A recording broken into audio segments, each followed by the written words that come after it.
안녕하세요. 오늘 ICT 클래스 진행을 맡은 아나운서 구본상입니다. 여러분, ICT가 어떤 말인지 알고 계신가요? 저같이 건강검진 받아야 되는 중년의 남성들은 아마 새로 나온 CT 촬영이야? 뭐 이렇게 얘기할 수도 있습니다. 또 젊으신 분들은 CT 촬영을 잘 모르시는군요. 자, ICT, Information and Communications Technology, 정보통신 기술의 약자가 되겠습니다. 자, 흔히 디지털 대전환의 시대라고 합니다. 우리는 이미 블록체인부터 인공지능, 또 사물 인터넷, 또 빅데이터까지 다양한 IT 기술의 홍수 속에서 이미 살아가고 있습니다. 아마 더 새로운 IT 기술들이 나올 가능성은 무궁무진하게 열려 있죠. 자, 그런 가운데 이 모든 것을 관통하는 하나의 핵심 키워드는 바로 반도체가 되겠습니다. 자, 그래서 혹자는 구석기 시대, 또 청동기 시대, 철기 시대를 거쳐서 제4차 산업혁명 시대, 바로 이 반도체 시대를 반도체 주 원료를 일컫는 규소를 가져와서 규석기 시대다, 이렇게 재미있게 얘기를 하기도 합니다. 자, 저희는 오늘 21세기 마법의 돌이라 불리는 이 반도체에 대해서 함께 살펴보려고 합니다. 자, 오늘 저희 강연에는 시청자 여러분뿐 아니라 또 저희 방청객 여러분도 함께하고 있습니다. 한국영상대학교 영상촬영조명과 학생들, 그리고 충북대학교 전자공학부 학생들이 함께하고 있습니다. 반갑습니다. 고맙습니다. 네, 재미있는 시간 되시기를 바라겠습니다. 자, 그러면 오늘 이 강연을 이끌어 주실 분을 모시겠습니다. SK하이닉스의 이일호 부사장님을 여러분께 소개해드리겠습니다.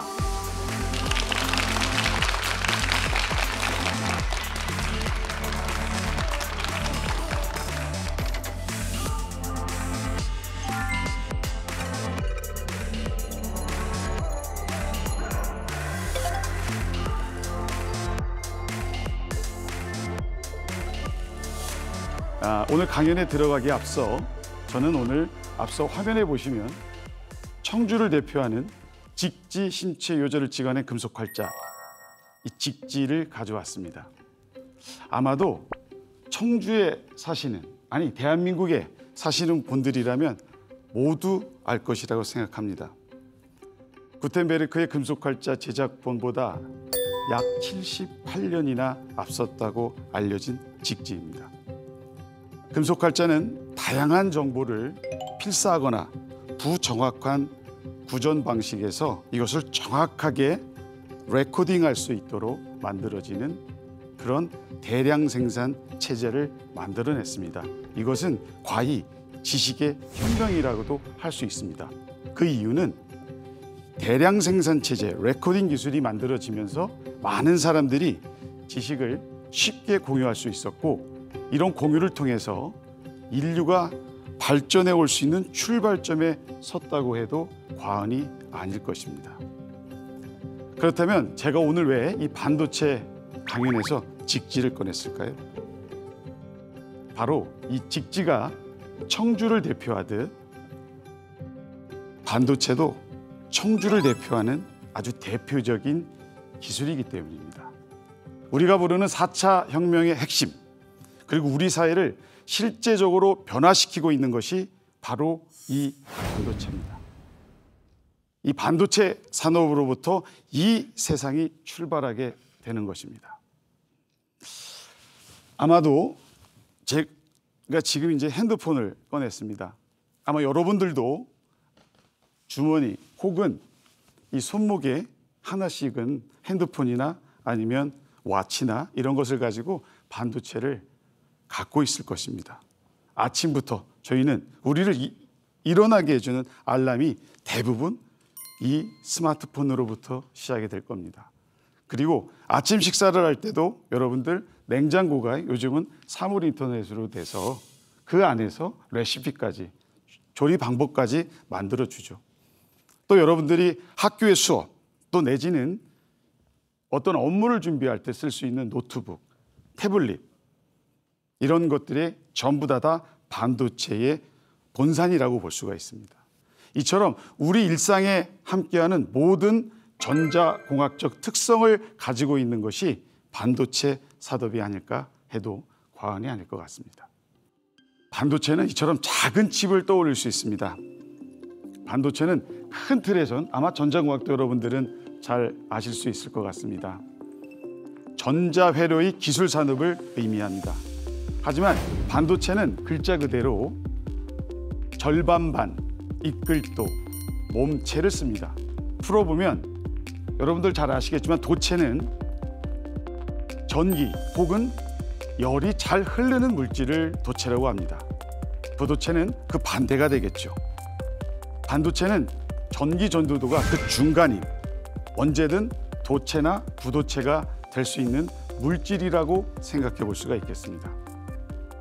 조금 더 제가 부연 설명드리면 순수한 상태에서 전기가 통하지 않는 부도체와 비슷하지만 특별한 조건을 주면 전기가 통하는 상태가 되기 때문에 필요에 따라서 전류를 조절하는 역할을 할 수 있습니다. 그럼 여기서 당연한같이 저희들 의문이 들지 않겠습니까? 왜 전류를 흘렸다 말았다, 도체가 됐다 부도체가 됐다 이렇게 할 수 있을까? 그냥 전류가 잘 통하는 그냥 도체를 쓰면 훨씬 더 좋지 않겠어? 라는 의문도 가지고 있을 것입니다. 하지만 도체는 전기가 잘 통하는 대신 조절이 어렵습니다. 반도체는 인공 조작으로 전도도를 조절할 수 있습니다. 전도도를 정확하게 조절을 할 수 있어야 디지털 장치를 운영할 수가 있는 겁니다. 이게 굉장히 어렵습니다.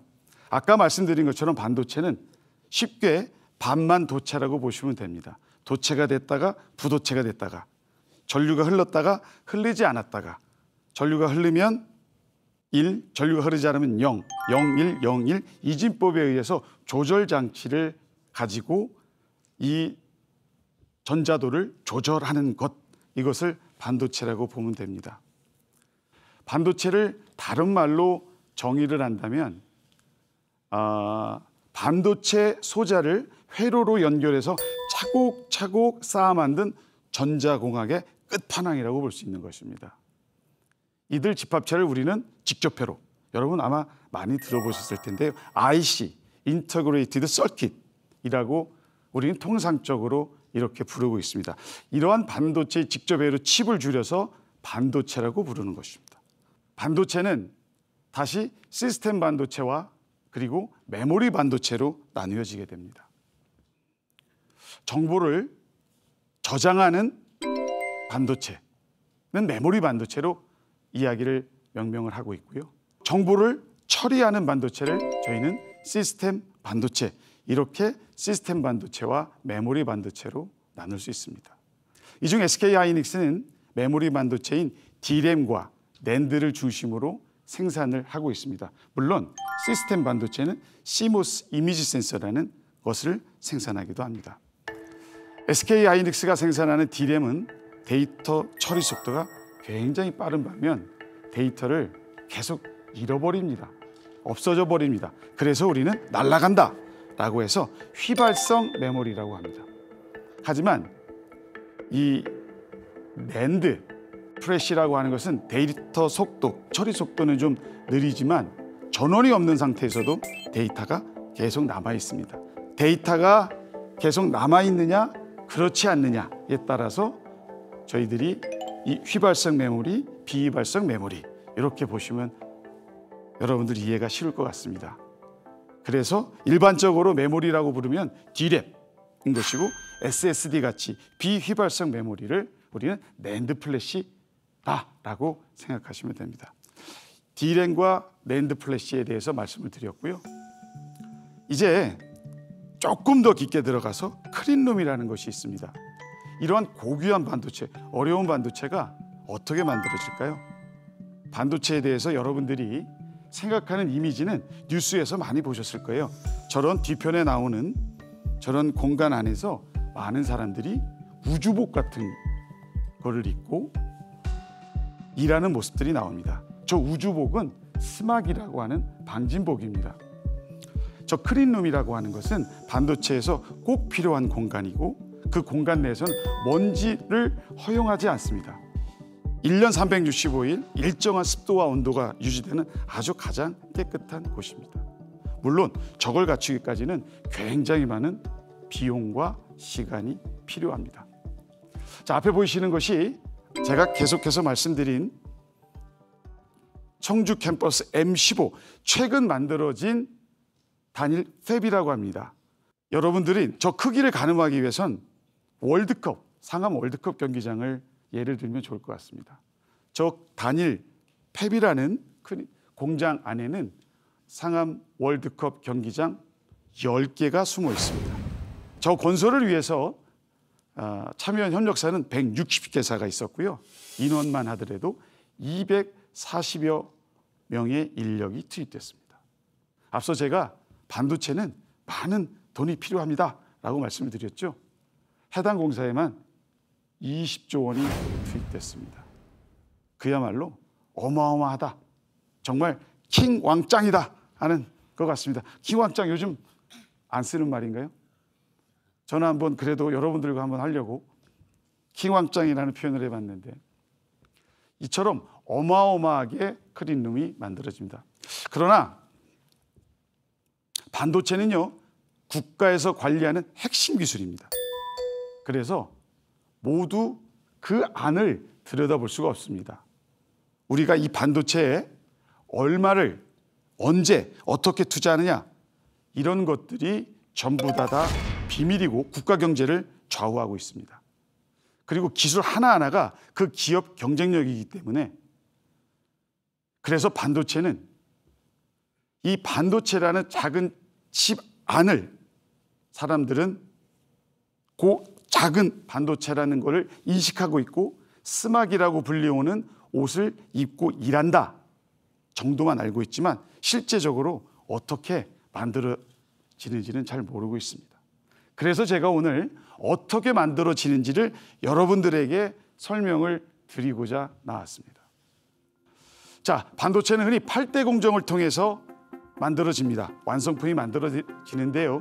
반도체가 만들어지는 시간이 종류에 따라 좀 다양하지만 대략 100일 정도 걸립니다. 저희는 이걸 TAT라고 하는데요. 지금부터 제가 8가지 공정을 가장 스피드하게 좀 말씀을 드리고자 합니다. 이 공정을 알아야만 반도체가 이렇게 만들어지는구나 라고 생각하실 수 있겠는데요. 제가 소품을 하나 준비했습니다. 잠시만요. 네, 여러분 제 손에 들고 있는 게 이게 뭔지 아시겠습니까? 거울 같습니까 이게? 네, 이것이 웨이퍼라고 하는 겁니다. 웨이퍼. 도화지라고 할 수 있습니다. 반도체는 아까 사회자께서 말씀하신 대로 규소로 만들어지는데 이 규소는 사막, 해변에 발견되는 모래에 대부분 규소가 있습니다. 규소를 고온에서 녹여서 만든 규소 기둥, 이것을 우리는 규소봉, 인고트라고 합니다. 이 규소봉을 무 자르듯 아주 잘 자르면 바로 이렇게 웨이퍼판이 만들어지게 됩니다. 믿기지 않으시겠지만 이걸 잘라내는 것은 다이아몬드가 아주 깨끗하게 잘 잘라집니다. 근데 여러분들 보시면 이 웨이퍼가 사이즈가 있습니다. 지름이 200mm냐 300mm냐. 이거는 300mm 웨이퍼를 갖고 왔습니다. 아마도 지름이 크고 두께가 얇을수록 제조 원가가 낮아지기 때문에 굉장히 많은 경쟁력을 가지고 가겠죠. 자, 그다음 이제 웨이퍼를 보셨고요. 그다음은 이제 산화막, 옥시데이션이라는 것들을 통해서 산화막이라는 게 입혀지고 그 다음으로 포토 공정이라는 것이 있습니다. 아마도 반도체 8대 공정 중에 가장 중요한 공정이기 때문에 여러분들께 말씀을 좀 드리고자 합니다. 이 반도체 웨이퍼에 회로를 그려 넣어야 돼요. 이 안에 어떻게 회로를 그려 넣을까? 이거는 포토리스그래픽이라는 기법을 통해서 만들어집니다. 이 공정을 우리는 포토 공정이라고 하는데 이 실리콘 웨이퍼에 빛과 반응하는 물질을 감광액, PR이라는 감광액을 바르고 이 마스크에 빛을 쏘는데 마스크에 굉장히 이 안에 그려야 할 모든 집들을 설계한 것을 통해서 마스크에 빛을 쏴 이 안에 우리가 원하는 그림을 그려지게 되는 겁니다. 그렇게 되면 보시게 되는 것처럼 패턴이 그려진 이런 웨이퍼로 둔갑이 되는 겁니다. 반도체 공정 8가지 중에 반드시 이 포토 공정만큼은 여러분들이 알고 계셔야 할 것 같아서 말씀을 드렸습니다. 물론 이렇게 포토 공정이 끝나면 그려난 이걸 패턴대로 깎아내야 됩니다. 왜냐하면 그 짚을 깎아내고 나중에 여기에 어떤 금속 물질을 통해서 전류를 흐르도록 해야 하기 때문에 이렇게 깎아내는 것을 우리는 에칭, 식각공정이라고 하고요. 도체의 성질을 부여하기 위해서 증착이라는 디퓨전이라는 증착을 시키고 이온을 주입합니다. 자, 이 공정, 8대 공정은 어느 것 하나 중요하지 않은 거 없습니다. 400에서 600번씩 수백 번씩 반복되면서 최종 결과물을 만들어냅니다. 좀 길었습니다만 여기까지 잘 따라오셨습니다. 우리가 반도체를 만드는 공정이 그렇게 쉽지만은 않다 하는 부분들을 여러분들을 다시 한번 생각해 주셨으면 좋겠고요. 여기서 잠깐 한번 여러분들에게 말씀을 드리겠습니다. 반도체에도 여러 가지 회사의 형태들이 틀립니다. 공정을 어디까지 하느냐에 따라서 반도체의 형태와 종류를 구분합니다. SK하이닉스, 삼성전자와 같이 반도체를 설계부터 제작, 전 공정을 담당하라고 판매까지 하는 부분을 IDM, 즉 Integrated Device Manufacturing이라고 해서 IDM 종합 반도체 기업이라고 합니다. 하지만 어떤 기업들은 생산 설비 없이 설계에만 주력합니다. 이런 회사들은 애플, 퀄컴, 엔비디아 등이 있습니다. R&D 비용이 많이 들어가기 때문에 어떤 곳은 설계를 하지 않습니다. 그냥 웨이퍼 가공만 담당하는 이런 회사들이 있습니다. 이런 회사들을 우리는 파운드리라고 합니다. 최근 가장 유명한 TSMC가 대표적인 기업입니다. 반도체 공정을 어디까지 담당하느냐에 따라서 기업의 형태와 종류가 달라지게 된다라는 부분들을 설명드렸습니다. 2부 순서에서는 우리 반도체가 어떻게 활용되고 우리의 미래를 어떻게 바꿀 것인가 하는 부분들에서 설명을 드리도록 하겠습니다. 자, 그러면 우리 함께 방청하신 우리 방청객 여러분의 질문도 함께 받아보고자 하는데요. 질문하실 분 있으면 뭐 자연스럽게 누구든지 손 들어주십시오. 저 뒤에 회색 옷 입으신 분이 제일 먼저 손 드신 것 같아요. 학생으로서 여쭤보고 싶은 게 있는데 혹시 그러면은 반도체 회사에 입사를 준비하려면 어떻게 준비해야 할까요? 그리고 예. 네. 제가 볼 때 오늘 제일 중요한 질문인 것 같습니다. 그렇습니다. 네, 제일 중요한 질문 같은데요. 1차적으로는 반도체 지식을 아셔야 되겠죠. 반도체는 아까도 말씀드렸습니다만 전기, 전자, 물리, 재료, 화학, 금속 뭐 여러 가지 총망라합니다. 그래서 1차적인 부분은 반도체의 지식을 알아야겠다 하는 것들인데요. 그것보다 더 중요한 건 아마 왜 반도체를 선택하시냐 하는 부분들을 스스로 굉장히 생각을 해보셨으면 합니다. 왜냐하면 내가 반도체 회사에 들어와서 무엇을 할 것이고 무엇을 바꿔놓을 것이고 어떤 역량을 발휘할 수 있을까. 그냥 최근 트렌드가 반도체니까 그냥 반도체를 지원하겠다 보다는 내가 왜 반도체 회사를 들어가서 무엇을 어떻게 내 역량을 발휘할 수 있을까라는 기본적인 그 생각을 먼저 하시고 그것이 부합됐을 때 아까 말씀드린 기초적인 반도체 지식을 함량하고 그리고 그 이후에는 이제 역량적인 측면에서는 저는 저희가 우리 용어 중에 팩이라는 용어가 있습니다.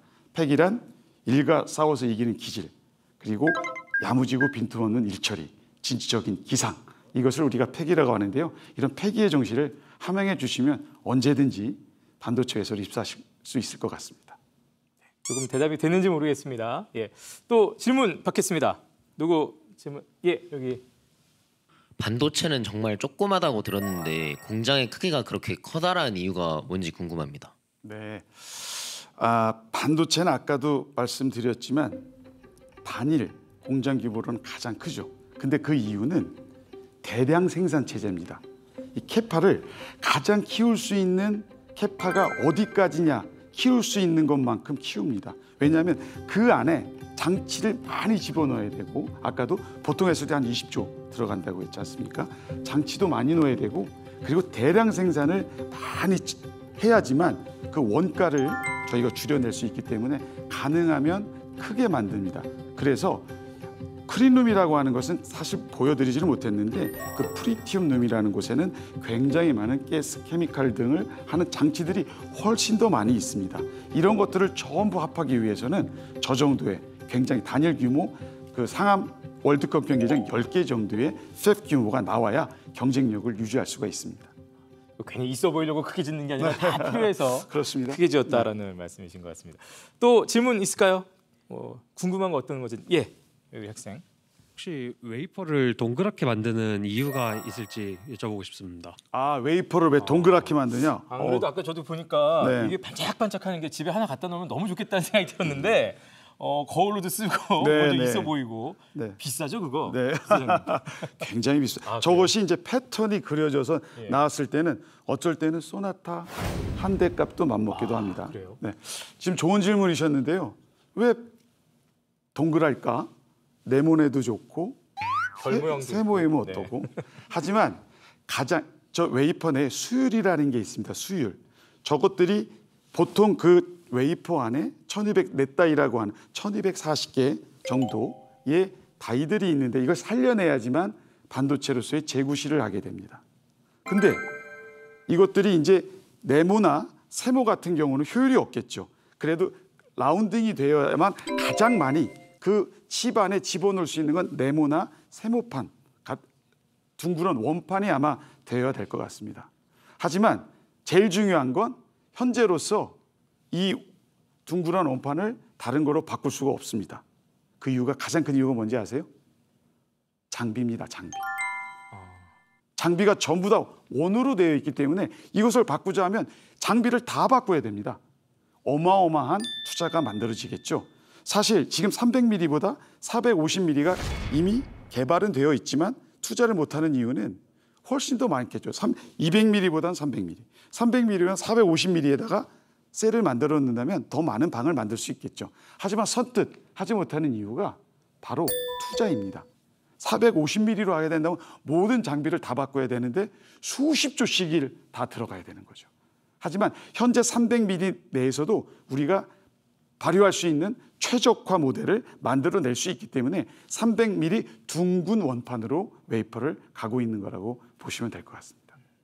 부사장님 지금 수율이라고 말씀하셨는데 그러면 전 세계적으로 모든 저 반도체 만드는 곳은 다 저렇게 웨이퍼가 동그랗게 나오나요? 맞습니다. 네모나게 나오는 곳이 없습니다. 네, 공급되는 장비도 다 거기에 맞춰서 네 나오고. 맞습니다. 네.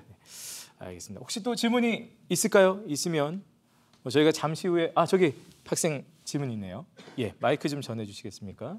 시스템 반도체하고 메모리 반도체 말씀해 주셨는데 앞으로 어떤 분야가 더 발전 가능성이 높은지 궁금합니다. 네, 야 굉장히 어려운 질문이신데요. 저는 양축이 다 함께 간다고 볼 수 있습니다. 그러나 사실 우리가 이 메모리 반도체 이 시장은 시스템 반도체 시장보다 오히려 적습니다. 활짝 더 크고 규모도 크고 더 열려 있는 시장은 시스템 반도체입니다. 하지만 이 시스템 반도체를 기초적으로 받쳐주고 인프라를 만들어주는 것이 메모리 반도체이기 때문에 메모리 반도체 시장과 시스템 반도체 시장은 양축으로 갈 수밖에 없고 끊임없이 진보할 것입니다. 네. 자, 우리 학생들 방청객들의 질문 좀 받아봤는데 질문 좀 받으시니까 어떠셨어요? 아까 들으실 때보다 질문은 굉장히 날카롭고 송곳 같은 질문이 많았던 것 같습니다. 네. 그만큼 또 일부에서도 여러 가지 재미있게 반도체에 대해서 좀 풀어주셨는데 저희가 이일우 부사장님과 함께 2부에서는 과연 이 반도체에 대해서 왜 이렇게 세계 시장에서 열광하는지 그 이유에 대해서 설명해 주신다고 합니다. 계속해서 강연 이어가겠습니다. 네. 박수로 부탁드리겠습니다.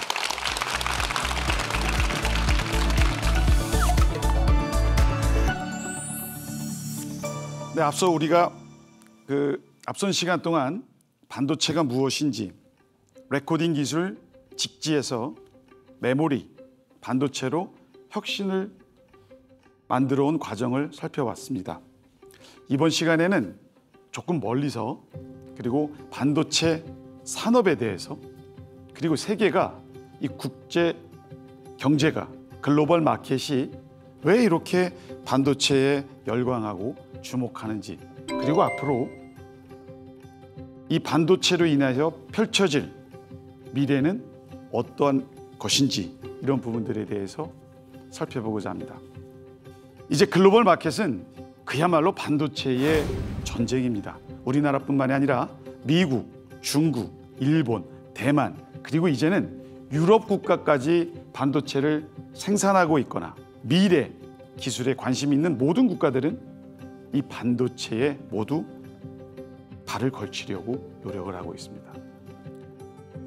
사실 전 세계가 주목하는 산업에 한국이 절대적인 자리를 차지하고 있는 그 자체가 저는 대한민국의 한 사람으로서 굉장히 자랑스럽습니다. 그렇다면 왜 이렇게 국내뿐만이 아니라 해외까지 반도체를 외치면서 열광하고 있을까요? 반도체 산업은 단순히 우리나라만을 이야기해서는 안 됩니다. 반도체를 이해하기 위해서는 반도체 역사를 좀 짚고 넘어가야 할 것 같습니다. 사실 반도체의 시작은 미국입니다. 1947년 트랜지스터가 발명됐고 이를 시작으로 미국에 관련된 기업이 생겨나기 시작했습니다. 인텔, AMD 등 이름만 대면 모두가 알만한 세계적인 반도체 기업이 탄생됐습니다. 이때를 우리가 반도체의 태동기라고 할 수가 있습니다.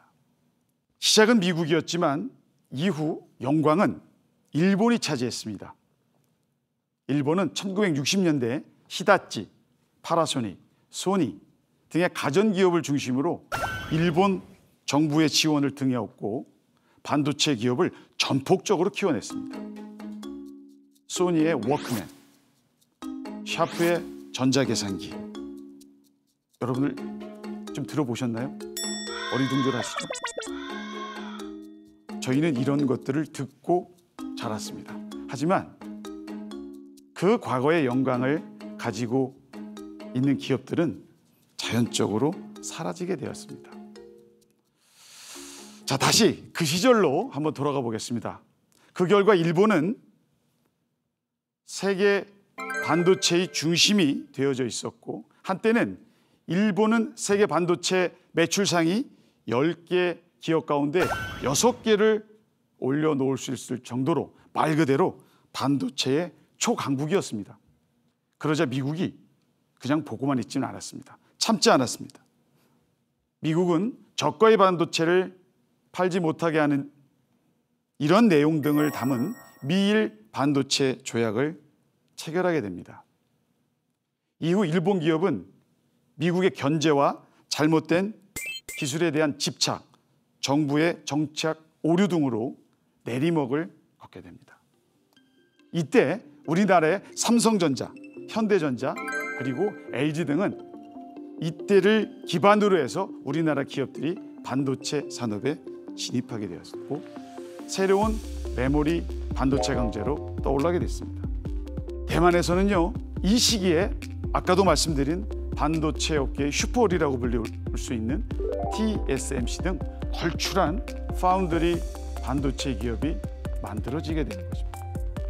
이렇게 보니까 왜 미국과 일본, 한국, 대만이 반도체 산업 중심에 있는지 좀 이해가 되셨나요? 반도체 산업은 많은 돈이 필요합니다. 왜냐하면 서두에 말씀드린 것처럼 장치 산업이니까. 하나의 공장을 짓기 위해서는 수십조 원대의 비용이 투입됩니다. 어떤 기업이 어떤 미래를 장담할 수 있어 이렇게 큰 돈을 쓸 수 있을까요? 시간이 갈수록 반도체를 만드는 데는 더 많은 인력, 또 그리고 더 고도화된 기술 등이 요구되어져서 아마도 쉽게 접근하기는 어려울 것입니다. 하지만 이런 큰 돈을 쓰는 데가 있죠. 그것들이 바로 중국의 기업들입니다. 그러나 미국 입장에서 과거 일본에게 그렇게 했던 것처럼 반도체 신흥 강국으로 떠오르는 중국을 견제하기 위한 다양한 제재를 현재 고려하고 진행하고 있는 것으로 여러분들은 생각하면 되겠습니다. 지금의 현상을 이런 측면에서 바라볼 때 미중 갈등, 통상, 압력 이런 부분들로 설명을 할 수 있을 것 같습니다. 그렇다면 다시 처음 질문으로 돌아가 왜 이러한 국가들이 반도체에 집착을 하게 될까요? 이것은 그 답은 가장 먼저 돈이 된다는 거죠. 반도체 산업 성장에는 가속도가 붙어 있습니다. 1980년 글로벌 반도체 시장 규모는 106억 달러. 그런데 15년이 지난 1995년도에는 1000억 달러를 돌파했고 2005년도에는 2000억 달러를 돌파했습니다. 지금은 어떨까요? 2022년 세계 반도체 산업 매출은 5,735억 달러로 700조 원이 넘습니다. 시장 조사 업체는 2030년에 반도체 시장이 1조 달러로 예상하고 있고 이렇게 예상이 된다면 1,000조를 넘는 것은 말 그대로 시간 문제입니다. 정말 어마어마한 성장이 우리 눈앞에 펼쳐질 것입니다. 그렇다면 우리나라는 어떨까요? 우리나라는 절대적인 수출 국가입니다. 반도체는 우리나라 수출에 있어 절대적인 비중을 차지하고 있습니다. 2022년 기준의 반도체 수출액은 1,292억 달러, 지난해 전체 수출액 6,839억 달러의 18.9%를 차지하고 있습니다. 우리나라에서 가장 큰 수출 효자 1등 수출 품목으로 기록되어 있습니다. 실제로 대한상공회의소가 발간한 지속 성장 이니셔티브 보고서 반도체 산업의 국내 경제 기여와 미래 발전 전략에 따르면 반도체 수출이 10% 감소하면 한국 경제 성장률은 0.64%, 수출이 20% 감소하면 경제 성장률이 1.27%포인트나 하락하는 것으로 나타났습니다. 올해 경제 성장률 예측치는 사실상 이 반도체 산업이 얼마나 잘 유지되어지느냐 것에 달려 있는 것입니다. 물론 당장 산업에 차지하는 비중이 크기 때문에 반도체 자체가 돈이 되기 때문에 세계가 반도체를 주목하는 것은 아닙니다. 당장 돈을 많이 벌어오는 것도 중요하지만 더 큰 이유는 4차 산업혁명, AI를 필두로 한 미래 사회의 반도체는 필수적인 산업의 쌀이자 국가 경쟁력을 좌우하는 핵심이기 때문입니다. 자, 여러분 여기서 화면을 한번 봐주시죠. 챗 GPT입니다. 여기에 챗 GPT에 반도체가 왜 중요한가에 대한 수업을 준비하는데 개요를 만들어줘. 아마 여기 있는 학생 대부분 한 번쯤은 호기심 때문이라도 챗 GPT를 사용해 봤을 것입니다. 30초 정도 시간만 필요했습니다.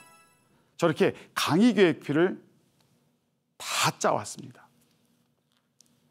강의 내용에 대한 디테일, 참신성 이런 것은 부족하다고 느낄 수 있습니다. 그러나 30초 만에 만들어냈다는 사실은 우리 사회가 엄청난 변혁의 한가운데 있다는 사실을 말해주기도 합니다. 올해 스노우폭스 북스는 삶의 목적을 찾는 45가지 방법이라는 책을 썼습니다. 얼핏 보기에 서점에 있는 수많은 책들과 달라 보이지 않습니다. 이 책은 챗 GPT가 쓰고 번역은 AI 파파고가 담당했습니다. 표지 또한 사람이 아닌 AI가 그려냈습니다. 인쇄를 제외하고 책을 만든 시간은 총 30시간. 인쇄와 공정이 다 들어간 것을 전체적으로 프로세스를 거쳐서 독자에게 첫 판매가 이루어지기까지 7일이 걸렸습니다. AI가 챗봇 역할로 끝나는 것이 아니라는 것을 여실히 보여줍니다.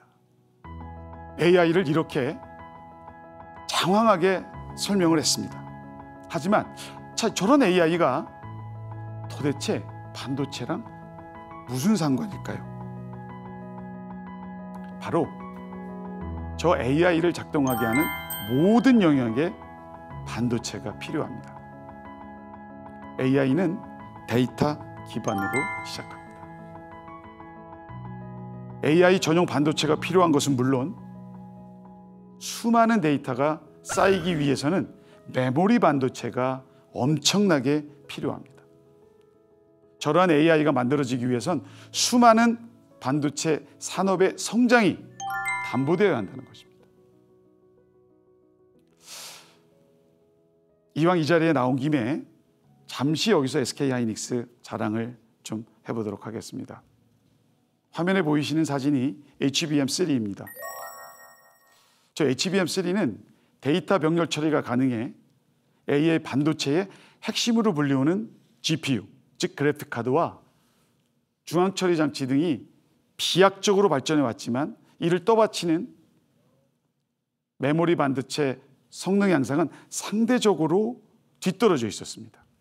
그런데 그 가운데 그 D램 중에서도 고성능 제품인 HBM이 이들 격차를 해소하는 대안으로 급부상했습니다. 일반 D램이 1차선으로 데이터를 이동시킨다면 HBM은 8차선으로 이러한 8차선 고속도로로 데이터를 이동시킨다고 생각하시면 됩니다. 그 결과 데이터의 고속 이동이 가능해지게 되는 것입니다. 물론 가격이 일반 제품보다 3배에서 5배 정도 비싸서 초기에는 많은 주목을 받지 못했습니다. 그런데 이러한 미래를 예측하고 SK하이닉스는 HBM 시장에 일찍 뛰어들었습니다. 최근 HBM 시리즈는 경쟁사와 있어서도 큰 차이로 저희가 1위를 차지하고 있습니다. 좀 자랑이 길었죠. 하지만 오늘 이 자리를 통해서 우리 회사 이야기를 빼놓을 수는 없었습니다. 여러분들도 HBM을 꼭 기억해 주시면 고맙겠습니다. 미래의 혁신 중심에는 AI 하나만 있는 것은 아닙니다. 여러분이 잘 알고 계시는 CES. 미국에서는 세계 가전 전시회가 열립니다. 매년 1월 초 세계 이목은 미국 라스베가스로 향합니다. 이곳에서는 올해 내놓은 TV, 냉장고 등의 상품을 미리 볼 수 있기도 하고 앞으로의 기술 개발과 또 앞으로 변화되는 세상을 또 신기술을 발표하는 전 세계 테크 기업의 기술 각축장이라도 할 수 있습니다. 그런데 최근 CES를 단순히 가전 박람회로 국한하지는 않습니다. 자동차가 새로운 주인공으로 떠오르고 있기 때문입니다. 올해 2023년 CES에서는 자동차 회사가 전체 참여 기업의 10%를 차지할 정도였습니다. 왜 자동차가 가전 박람회에 참여를 할까요? 자동차는 굉음을 내는 탈 것에 불과한데 말이죠. 역으로 생각하면 이제 자동차는 탈 것 이상으로 변하고 있기 때문입니다. 어린 시절 부모님의 자동차를 탔던 기억들이 다 있을 겁니다. 물론 저는 아주 더 오래전이지만요. 그때는 길을 찾기 위해서는 직접 지도를 펼쳐만 했고 어두울 땐 직접 라이트를 켜고 전후방 카메라는 있지도 않았습니다. 갑자기 제가 너무 옛날로 돌아간 것 같은데요. 그 시절 자동차와 반도체는 정말이지 전혀 상관없는 영역이었습니다. 그런데 현대의 내연기관 자동차는 어떤가요? 내비게이션부터 전후방 카메라, 열선 시트, 자동 추돌 감지 시스템까지 많은 편의시설을 갖추고 있습니다. 현대에도 일반적으로 내연 기관 자동차 한 대에 200개 정도의 반도체가 필요합니다. 그런데 요즘 도로에는 내연 기관 자동차만큼이나 파란색 번호판을 달고 다니는 전기차를 흔히 볼 수 있습니다. 이 전기차에 들어가는 반도체는 평균적으로 한 대에 약 1000개 정도가 사용된다고 합니다.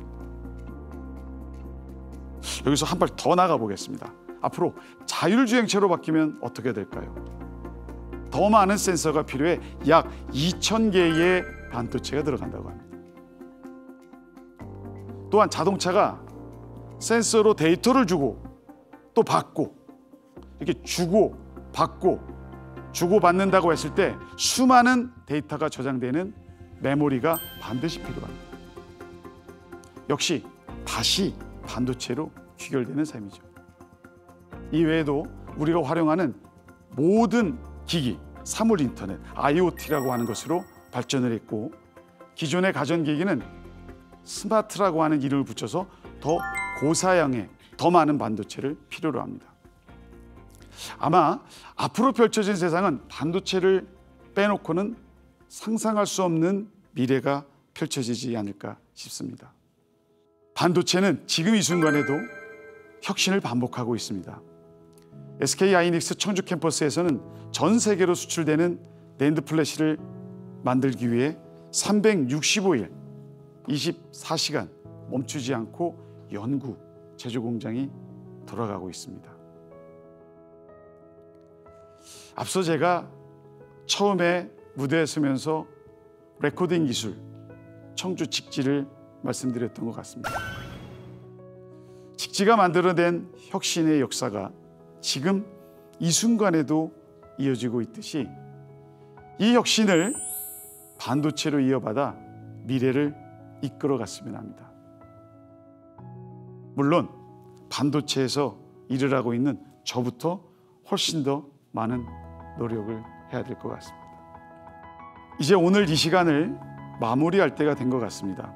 이 반도체를 최근에 가장 많이 보도되고 또 연일 방송되는 또 그것을 보고 있는 시청자분들에게 조금이나 도움이 되고 싶어서 쉽게 설명을 해보고자 했는데 과연 어떻게 받아들이셨는지는 잘 모르겠습니다. 끝까지 경청해 주신 여러분께 다시 한번 감사의 말씀을 드리겠습니다. 고맙습니다.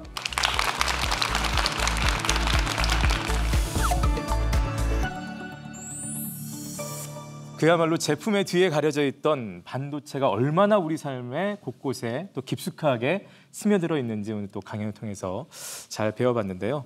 2부 강연까지 제가 들었습니다. 아까 1부 강연 때와 마찬가지로 혹시 여러분 들으시면서 궁금한 게 있다 하시는 분들 일단 질문을 좀 받아볼까 합니다. 네, 바로 마이크 좀 전해주실까요?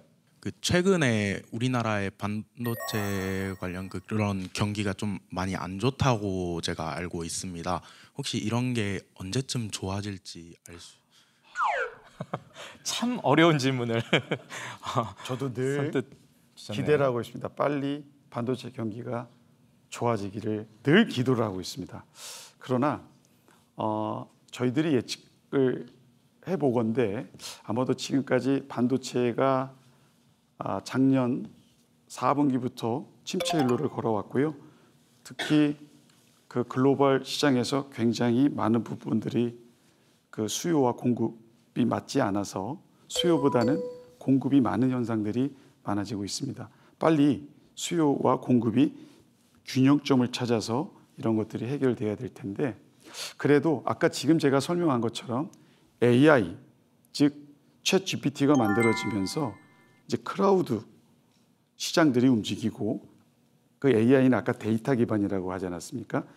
데이터 기반의 서버 시장들이 움직이고 있고 저희가 말씀드린 대로 HBM이 이제 그 안에 가장 중심이 되기 때문에 이런 것들이 지금 계속 이동 중에 있고 특히나 그동안 거의 폐쇄되었던 중국 시장이 그 핸드폰, 오포, 비포 등이 복제폰을 많이 만들어내면서 모바일 시장이 움직이고 있습니다. 저희가 이걸 리오프닝이라고 하는데요.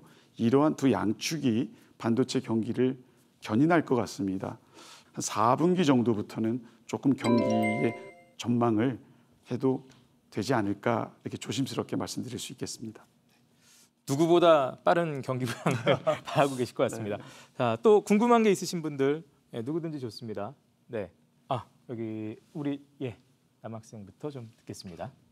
반도체들을 이제 반도체 시장에서 가격 변동은 왜 이렇게 클까요? 그게 좀 궁금합니다. 아, 그렇죠. 네, 가격 변동이 큰 이유는요.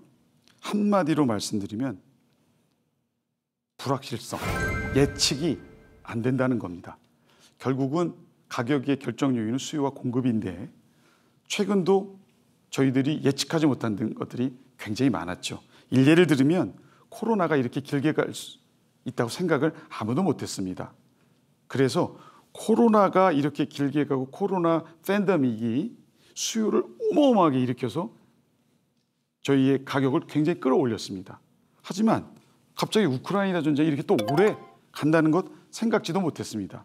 미국과 중국의 통상 전쟁이 저렇게 계속해서 이어질지 생각하지 못했습니다. 중국 시장이 봉쇄된다는 거 생각하지 못했습니다. 이런 것들 때문에 다시 수요가 쭉 빠지니까 다시 가격이 또 떨어집니다. 전체적인 글로벌 경제에 맞물려서 움직여지기 때문에 반도체의 경기는 굉장히 민감하게 움직여서 가격 변동 또한 민감하게 움직인다고 보면 될 것 같습니다. 1시간 동안 강연해 주시고 또 이렇게 질문도 직접 답해 보셨는데요. 아까 긴장 안 한 듯 뭐 좀 하셨다고 하셨는데 소감 한 말씀 부탁드리겠습니다. 예, 이렇게 여러 학생들을 그 앞에다 모시고 또 이 가장 어렵다고 하는 전자공학의 끝판왕이라고 하는 이 반도체를 조금 더 쉽게 얘기하려니까 어떨 때는 꼬이기도 하고 어떻게 설명드려야 할까 머릿속으로는 맴맴 돌지만 입으로는 또 자주 안 나오고 그런 부분들이 있었습니다. 하지만 오늘 이런 시간을 통해서 학생들과 그리고 시청자분들이 반도체에서 조금 더 친숙해지는 그런 계기가 됐으면 하는 바람으로 이 무대에 섰고요. 그것들이 소기의 목적을 달성했으면 좋겠습니다. 네. 아까 이제 강연 중에도 말씀하셨지만 저희가 뭐 자동차 시대, 또 전기 시대 이럴 때 이제 석유가 그야말로 가장 중요한 것이었다면 4차 산업혁명 시대에는 그야말로 반도체가 가장 중요한 위치에 올라 있지 않나 생각이 됩니다. 대한민국의 미래 먹을거리를 책임질 반도체의 또 무궁한 발전 그리고 눈부신 성장을 다시 한번 기대하면서 저희 ICT 클래스는 여기서 함께 마치도록 하겠습니다. 함께해 주신 여러분 고맙습니다. 네, 고맙습니다.